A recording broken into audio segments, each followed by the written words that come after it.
Hello everyone, आज हम अपनी इस वीडियो में भारतीय संविधान के कुछ महत्वपूर्ण तथ्यों का विश्लेषण करेंगे। भारतीय संविधान की चर्चा करने से पहले हमें यह जानना आवश्यक है कि संविधान होता क्या है। इसलिए हमें सबसे पहले संविधान के अर्थ को स्पष्ट कर लेना आवश्यक है। संविधान शब्द की उत्पत्ति लैटिन शब्द कॉन्स्टिट्यूरे से हुई है, जिसका अर्थ प्रबंध करना, व्यवस्था करना या आयोजन करना होता है। इस प्रकार हम कह सकते हैं संविधान का अर्थ होता है प्रबंध करना या व्यवस्था करना। परिभाषा की दृष्टि से हम कह सकते हैं कि वे सब कानून संविधान में सम्मिलित होते हैं जिनका राज्य में प्रभुत्व शक्ति के प्रयोग अथवा वितरण पर प्रत्यक्ष अथवा अप्रत्यक्ष रूप से प्रभाव पड़ता है। इसके अतिरिक्त शाब्दिक रूप में हम संविधान के परिभाषा को इस प्रकार कह सकते हैं कि संविधान आधारभूत राजनीतिक संस्थाओं की व्यवस्था होती है। अब हम बात करेंगे संविधान के प्रकार की। तो गाइस, संविधान 3 प्रकार का होता है। पहला है निर्मित संविधान, दूसरा लिखित संविधान और तीसरा अलिखित संविधान। तो फर्स्ट पॉइंट है इसका निर्मित संविधान। निर्मित संविधान वह संविधान होता है जिसका निर्माण किसी निश्चित समय पर तथा किसी संविधान निर्माणी संस्थाओं द्वारा होता है, वह निर्मित संविधान कहलाता है। दूसरा पॉइंट आता है लिखित संविधान। लिखित संविधान वह संविधान होता है जिसकी अधिकांश धाराएं विधि के रूप में लिपिबद्ध हों, जैसे भारत का संविधान एक लिखित संविधान है। एंड नेक्स्ट पॉइंट आता है अलिखित संविधान। अलिखित संविधान वह है जिसकी अधिकांश बातें किसी पत्र या लेख पत्रों के संग्रह में लिखी हुई नहीं होती हैं, जैसे इंग्लैंड का संविधान इसका सर्वश्रेष्ठ उदाहरण है। बहुत बार एग्जाम में पूछा भी जाता है कि किस देश का संविधान अलिखित संविधान है, तो इसका आंसर क्या होगा? इंग्लैंड। भारतीय संविधान को बनाने के लिए एक संविधान सभा का गठन किया गया था। संविधान सभा के जो सदस्य थे उनका चुनाव प्रांतीय विधान सभाओं के सदस्यों द्वारा अप्रत्यक्ष रूप से किया गया। प्रांतों से प्रतिनिधियों की संख्या का निर्धारण प्रति 10 लाख की जनसंख्या पर एक प्रतिनिधि के हिसाब से किया गया। संविधान सभा के सदस्यों की संख्या 389 निर्धारित किया गया था, जिनमें से 292 प्रतिनिधि ब्रिटिश भारत में गवर्नरों के अधीन थे, 11 प्रतिनिधि प्रांतों से थे और 4 प्रतिनिधि चीफ कमिश्नरी के 4 प्रांतों दिल्ली, अजमेर, मारवाड़, कुर्ग और ब्रिटिश बलूचिस्तान से थे। 93 प्रतिनिधि भारतीय रियासतों से थे। अब हम संविधान सभा के तीसरे पॉइंट की बात करते हैं। तो यह है जुलाई 1946 में ब्रिटिश भारत के प्रांतों को आवंटित किया गया, जिनमें से 296 स्थानों के लिए चुनाव हुए, जिनमें 208 कांग्रेस तथा 73 सीट मुस्लिम लीग ने जीती। संविधान सभा का विधिवत उद्घाटन किया गया। इसके अंतर्गत संविधान सभा की पहली बैठक 9 दिसंबर 1946 को किया गया और संविधान के 9 दिसंबर की बैठक में डॉक्टर सच्चिदानंद सिन्हा को अस्थायी अध्यक्ष बनाया गया। संविधान की दूसरी बैठक एक दिन बाद 11 दिसंबर 1946 को किया गया, जिनमें डॉक्टर राजेंद्र प्रसाद को अस्थायी अध्यक्ष के रूप में निर्वाचित किया गया। फिर एक दिन बाद 13 दिसंबर 1946 को संविधान सभा का तीसरा बैठक हुआ, जिसमें जवाहरलाल नेहरू ने एक ऐसा ऐतिहासिक उद्देश्य प्रस्ताव प्रस्तुत किया जिसे संविधान सभा ने 22 जनवरी 1947 को स्वीकार कर लिया और यही भारतीय संविधान की उद्देशिका बना। मतलब 13 दिसंबर 1946 को जवाहरलाल नेहरू ने भारतीय संविधान का जो प्रस्तावना है उसको प्रस्तुत किया। तो यह एक एक दिन के अंतराल पर लगातार 3 बैठकें हुई। सबसे पहला बैठक हुआ था 9 दिसंबर 1946 को, जिनमें डॉक्टर सच्चिदानंद सिन्हा को अस्थायी अध्यक्ष बनाया गया था। फिर दूसरा हुआ 11 दिसंबर 1946 को, जिसमें डॉक्टर राजेंद्र प्रसाद को अस्थायी अध्यक्ष बनाया गया था। फिर तीसरा इस बैठक हुआ 13 दिसंबर 1946 को, जिसमें जवाहरलाल नेहरू ने अपना रिपोर्ट प्रस्तुत किया, जिसमें उन्होंने भारतीय संविधान की प्रस्तावना को प्रस्तुत किया। इतना आपने जान लिया कि संविधान सभा का अस्थायी अध्यक्ष कौन थे, अस्थायी अध्यक्ष कौन थे। अब हम बात करते हैं उपाध्यक्ष की। संविधान सभा के उपाध्यक्ष कौन थे? तो संविधान सभा के उपाध्यक्ष थे एच.सी. मुखर्जी। संविधान सभा के उपाध्यक्ष थे एच.सी. मुखर्जी और जो संवैधानिक सलाहकार थे उनका नाम था B.N. राव। और इस संविधान सभा द्वारा अनेक समितियों का गठन किया गया था। इसमें सबसे पहला समिति था नियम समिति। नियम समिति के अध्यक्ष थे डॉक्टर राजेंद्र प्रसाद। नेक्स्ट समिति का नाम है संचालन समिति। संचालन समिति के अध्यक्ष थे डॉक्टर राजेंद्र प्रसाद। डॉक्टर राजेंद्र प्रसाद का नाम आप लोग अच्छे से याद रखिएगा, क्योंकि डॉक्टर राजेंद्र प्रसाद संविधान सभा के अस्थायी अध्यक्ष भी रह चुके हैं और हमारे भारत के प्रथम राष्ट्रपति भी रह चुके हैं। दूसरा था प्रारूप समिति। प्रारूप समिति बहुत बार एग्जाम में पूछा जाता है कि प्रारूप समिति के अध्यक्ष कौन है, तो प्रारूप समिति के अध्यक्ष का नाम है डॉक्टर भीमराव अंबेडकर और संविधान के पिता भी हैं डॉक्टर भीमराव अंबेडकर। संघ संविधान समिति, जवाहरलाल नेहरू संघ संविधान समिति के अध्यक्ष थे पंडित जवाहरलाल नेहरू, जिसमें 15 सदस्य थे। प्रांतीय संविधान समिति, सरदार वल्लभ भाई पटेल थे। प्रांतीय संविधान समिति के अध्यक्ष थे सरदार वल्लभ भाई पटेल और इस समिति में 25 सदस्य थे। फिर आता है रियासत समिति।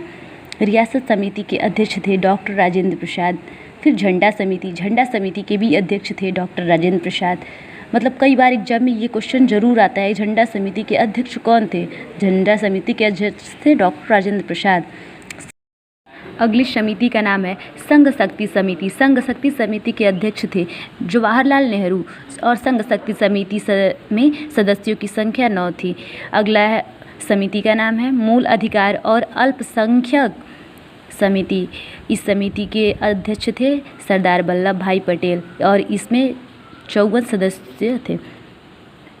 कार्य संचालन समिति। कार्य संचालन समिति के अध्यक्ष थे डॉक्टर के.एम. मुंशी, श्री गोपाल स्वामी अयंगर और श्री विश्वनाथ दास। और ये कार्य संचालन समिति में 3 सदस्य थे जिनका नाम यहाँ पे दे दिया गया है। अब आता है संविधान की प्रस्तावना।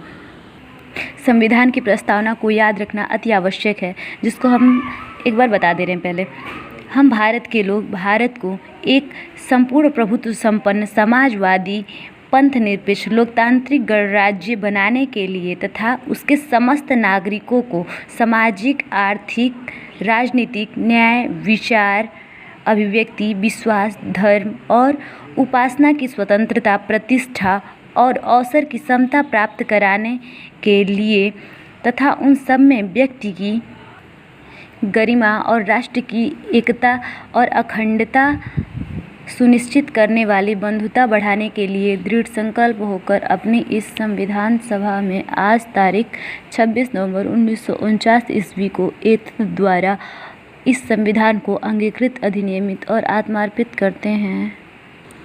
संविधान की प्रस्तावना में ये जो शब्द आए हुए हैं, इनमें से जो महत्वपूर्ण शब्द हैं उनको हम यहाँ पे लिख लिए हैं। क्या संविधान के जो महत्वपूर्ण शब्द हैं उनका विवेचन हम इस प्रकार कर सकते हैं। पहला है संप्रभुता। संप्रभुता का अर्थ यह होता है कि भारत किसी भी विदेशी और आंतरिक शक्ति के नियंत्रण से पूर्णतः मुक्त है, इसलिए भारत को एक संपूर्ण प्रभुत्व संपन्न की संज्ञा दी गई है। दूसरा शब्द आता है समाजवादी। समाजवादी शब्द का अर्थ होता है कि जहां निजी और सार्वजनिक क्षेत्र दोनों कंधे से कंधा मिलाकर सफ़र तय करते हैं। इसका लक्ष्य होता है गरीबी, अज्ञानता, बीमारी और अवसर की असमानता को समाप्त करना। धर्मनिरपेक्ष का अर्थ है भारत में सभी धर्मों को राज्यों में समानता, सुरक्षा और समर्थन पाने का अधिकार है। भारत विविधता में एकता वाला देश है, जो भारत की विशेषता है और जिसको बनाए रखने के लिए प्रस्तावना में अखंडता शब्द का प्रयोग किया गया है। लोकतांत्रिक शब्द का अर्थ होता है ऐसी व्यवस्था जो जनता द्वारा जनता के शासन के लिए जानी जाती है। अगला शब्द आता है गणराज्य। गणराज्य यानी गणतंत्र सिस्टम एक ऐसी शासन व्यवस्था होती है जिसका वास्तविक प्रमुख होता है और वह जनता द्वारा चुना जाता है। वह वंशानुगत नहीं होगा, यानी राजा का बेटा सीधे राजा न बने। वहाँ जनता के द्वारा प्रत्यक्ष या अप्रत्यक्ष किसी और माध्यम से चुना जाए, लेकिन वंशानुगत माध्यम से नहीं, जैसे भारत का राष्ट्रपति। अगला शब्द आता है न्याय। न्याय के अंतर्गत 3 प्रकार के न्याय को बताया गया है: सामाजिक न्याय, आर्थिक न्याय और राजनैतिक न्याय। सामाजिक, आर्थिक, राजनीतिक स्तर पर भारत के संविधान के तहत न्याय दिलाया जाएगा, लेकिन धार्मिक स्तर पर न्याय नहीं दिलाया जाएगा, क्योंकि भारत से संविधान में पंथ निरपेक्ष की बात की गई है, जिसमें राज्य का अपना कोई धर्म नहीं है। अगला शब्द आता है स्वतंत्रता। स्वतंत्रता का अर्थ है कि भारत के नागरिक को खुद का विकास करने के लिए स्वतंत्रता दी जाए ताकि उनके माध्यम से देश का विकास हो सके। और अगला पॉइंट आता है समानता। समानता का अर्थ होता है कि यहाँ के समाज से जुड़ी हुई जिसमें आर्थिक और सामाजिक स्तर पर समानता होती है, वह सभी स्वतंत्र हैं। सभी लोग अपना सभी कार्य करने में स्वतंत्र हैं। भारतीय संविधान की विशेषताएं। पहला पॉइंट इसमें आता है प्रारूप संविधान 4 नवंबर से 9 नवंबर को पुनः स्थापित हुआ और यह इसका पहला वाचन था। दूसरा पॉइंट आता है संविधान के प्रारूप के उपबंधों पर खंडवार विचार किया गया और यह 15 नवंबर 1948 से 17 अक्टूबर 1949 के मध्य हुआ और यह संविधान का दूसरा वाचन था। अगला आता है 17 नवंबर 1949 और 26 नवंबर 1949 के बीच तीसरा वाचन हुआ और अंततः 26 नवंबर 1949 को संविधान सभा द्वारा निर्मित संविधान स्वीकार किया गया, जिस पर 284 सदस्यों ने अपने हस्ताक्षर किए। इस संविधान सभा में 22 भाग, 395 अनुच्छेद एवं 8 अनुसूचियाँ थीं। जब संविधान लागू किया गया उस समय संविधान में 22 भाग, 395 अनुच्छेद एवं 8 अनुसूचियाँ थीं, परंतु आज यह बढ़ गई हैं। इस समय वर्तमान समय में 448 अनुच्छेद, 12 अनुसूचियाँ और 25 भाग हो चुके हैं। संविधान को बनाने में 2 वर्ष 11 माह 18 दिन का समय लगा। कुल 12 अधिवेशन हुआ था। इस दौरान भारतीय संविधान के 16 अनुच्छेदों को 26 नवंबर 1949 को लागू कर दिया गया था, जबकि शेष अनुच्छेद जो बचे हुए थे उनको 26 जनवरी 1950 को लागू किया गया। 16 अनुच्छेद जो 26 नवंबर 1949 को लागू किया गया था उनके नाम कुछ इस प्रकार हैं। अनुच्छेद 5, 6, 7, 8, 9, 60, 324, 366, 367, 389, 380, 388, 391, 392, 393 तथा 394 इत्यादि अनुच्छेदों को 26 नवंबर 1949 को ही लागू कर दिया गया था और जो शेष अनुच्छेद बचे हुए थे उनको 26 जनवरी 1950 को लागू किया गया था। अब आता है मौलिक अधिकार। मौलिक अधिकारों की संख्या उस समय 7 था, लेकिन वर्तमान समय में मौलिक अधिकारों की संख्या 6 है। इसमें पहला है समानता का अधिकार।